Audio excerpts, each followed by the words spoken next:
उनके।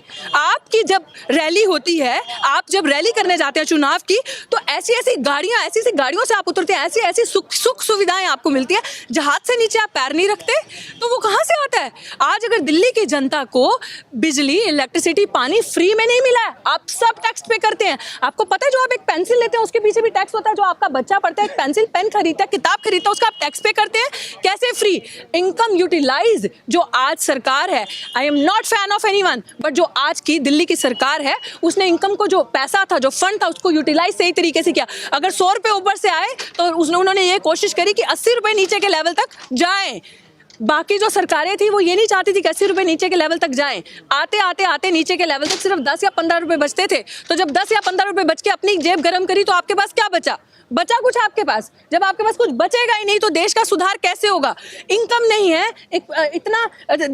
देश में इतनी बेरोजगारी भूख मरी है, आपके पास मुद्दे ही नहीं है, सबको भटकाई जा रहे हैं आप। आए दिन आप दलितों भोजनों पे वार करी जा रहे हैं। कभी 13 पॉइंट रोस्टर, कभी आदिवासियों से जंगल जमीन खींचना, कभी CA NRC पे। कहाँ से प्रूफ करेगा गरीब का बच्चा? बताइए, दलित पिछड़ा कहाँ से लेकर आएगा? मुसलमान कहाँ से लेकर आएगा सर्टिफिकेट?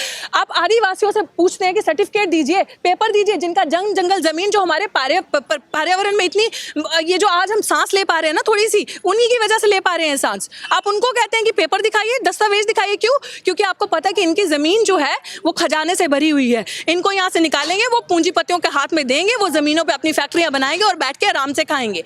इनका यही है, गरीब को और गरीब करना, अमीर को और अमीर करना।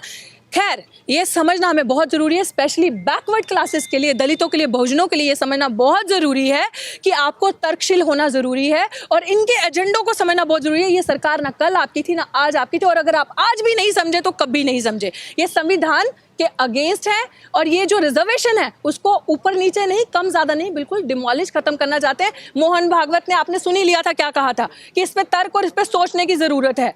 तो अगर वो सोचें, क्योंकि वो रात दिन काम करते रहते हैं, हर साजिश उनकी रात दिन चलती रहती है, इससे पहले आप सोचें, क्योंकि आप सच्चे हैं और सत्य की हमेशा जीत होती है। तो आप सोचें इससे पहले कि उनके हर वार को फेल करने के लिए आप सबको एक होना पड़ेगा। और आपको पता है 13 पॉइंट रोस्टर भी जब भी आया था ना, उसमें भी दलितों के और पिछड़ों के बच्चों के लिए ही सबसे बड़ी मौत थी। वो 100 साल लग जाते एक प्रोफेसर बनने के लिए, एक असिस्टेंट प्रोफेसर बनने के लिए, एक SC ST दलित को 100 साल लग जाते, एक सीट नहीं आती आप लोगों की, तो 100 साल तक तो मर ही जाता बंदा। क्या भरोसा है कल जिए ना जिए? आपके बच्चे क्या करेंगे जो ऑप्रेस्ड हैं, जो मार्जिनलाइज्ड है इतनी देर से? क्या करेंगे हम लोग?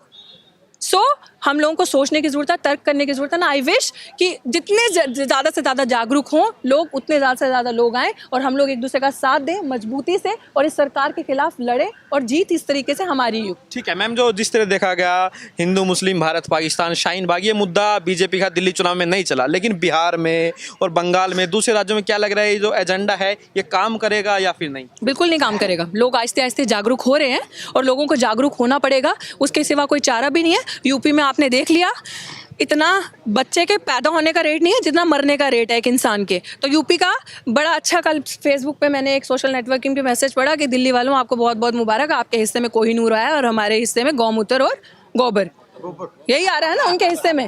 क्योंकि जब आपको पता ही नहीं है, पढ़ा लिखा होना इंसान के लिए बहुत ज़रूरी है। अगर आप पढ़ेंगे लिखेंगे समझेंगे तो सवाल करेंगे ना। इसीलिए यूपी वालों से, खैर यही मेरी एक गुजारिश है सबसे कि जितने लोग आपके वहाँ पे है, जितना आपका कनेक्शन है वहाँ पे, जैसे वो जनेऊ से जनेऊ बनाते हैं ना, आप लोग अपनी सोच से, समझ से, तर्क से अपने लोगों को जोड़िए और उनको समझाइए।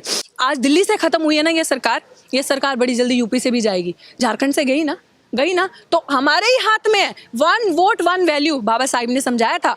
एक वोट की कीमत क्या है वो आपके हाथ में है। अपना वोट सोच समझ के दीजिए। बड़े अच्छे अच्छे सपने दिखाएगी ये सरकार, लेकिन अल्टीमेटली आपका कोर्ट, ये सरकार, कांशीराम जी ने क्या कहा था कि जब दलित पढ़ने लिखने लगेगा बच्चा, तो ये लोग किसका सहारा लेंगे? कोर्ट का सहारा लेंगे आपके अगेंस्ट काम करने के लिए। और आज देख लीजिए क्या हो रहा है। जब आप पढ़ लिख रहे हैं, आप तर्क कर रहे हैं, आप आवाज उठा रहे हैं, तो ये लोग कोर्ट का सहारा ले रहे, कह रहे हमने कुछ नहीं किया, कोर्ट ने किया जो किया। अरे कोर्ट को सपना आना था, कोर्ट सोए उठ गया। और कोर्ट में भी कौन है? इन्हीं के लोग हैं। कोर्ट में जो है इन्हीं के लोग हैं। तो जब सब जगह वकील, अजी जजेस जो हैं वो पहले ही आपके खिलाफ हैं। जज तो चाहता है आप कुछ लेकर आए, आपके अगेंस्ट फैसला लें। जो जज है वो ऑलरेडी आपके, क्योंकि सब मनुवादी विचारधारा के, वो हिंदुस्तान का, बाबा साहिब का संविधान पढ़ के नहीं आते कोर्ट में। वो कसम कसम जरूर खाते हैं, लेकिन रोज मनु का संविधान पढ़ के वो कोर्ट के अंदर आते हैं, तो वो आपके खिलाफ है। इसलिए बड़ा जरूरी है पढ़ना, अपने लोगों को आगे लेकर आना। आपके लोग, आप में से वकील बने, जज बने, जब आपके लोग सामने आएंगे तो सवाल करेंगे और ऐसी सरकार को हराएंगे।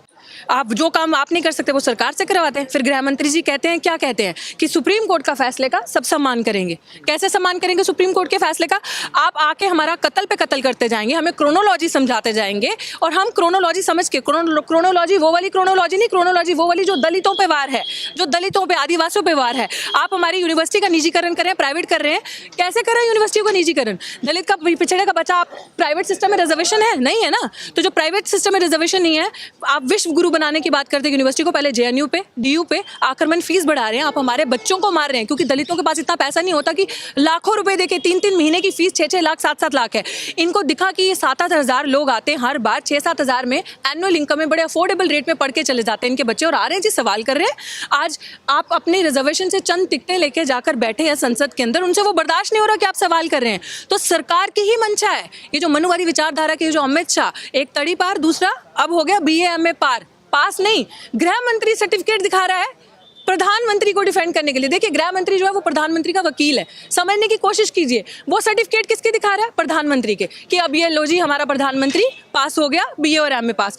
तो आप ये बड़ी अच्छी साजिश है। अभी भी दलितों बहुजनों से मेरी ये रिक्वेस्ट है कि समझ जाइए, जाग जाइए, इस सरकार की मंशा को समझिए, क्योंकि सरकार की मंशा है कि आपको मेन स्ट्रीम से काटना। अगर आप अभी नहीं समझे, क्योंकि वो प्रूव करेंगे कि आप लोग वोट देते हैं, वो प्रूव करेंगे इस चीज को कि हमारी सरकार ऐसे नहीं बनती। देखिए आपने हमें वोट दिया है, आप लोग काहे वोट देते हैं? क्यों अपना वोट खराब कर रहे हैं? क्यों जगह जगह जा जाके अपने लोगों को समझाते नहीं है? बड़ा जरूरी है हम लोगों को समझाना। ये सिस्टम हम लोगों के लिए सेफ नहीं है जब तक ये मनुवादी विचारधारा के आप लोग मानते हैं कि हैं। आरक्षण पर खतरा है सरकार? बिल्कुल खतरा है, खतरा नहीं है। मैंने कहा कम और ज्यादा करने के नहीं, ये जो इस प्रावधान आया है कि स्टेट आरक्षण को देखेगी, स्टेट क्या करेगी? स्टेट में कौन लोग हैं जो उच्च स्तर पे बैठे हैं?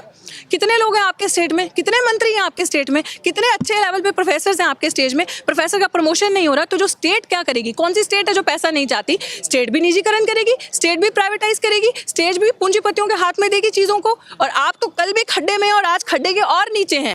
तो ये मनुवादी विचारधारा, ये जो RSS के वहां से आता है ना, जो मनु का संविधान, ये पूरे देश में उस संविधान को लाना चाहते हैं। और ये रिजर्वेशन को इसी तरह से ताड़ ताड़ करके एक एक पन्ना भारत के संविधान का खत्म करेंगे। अगर हम आज भी नहीं समझे तो फिर हम कभी नहीं समझे।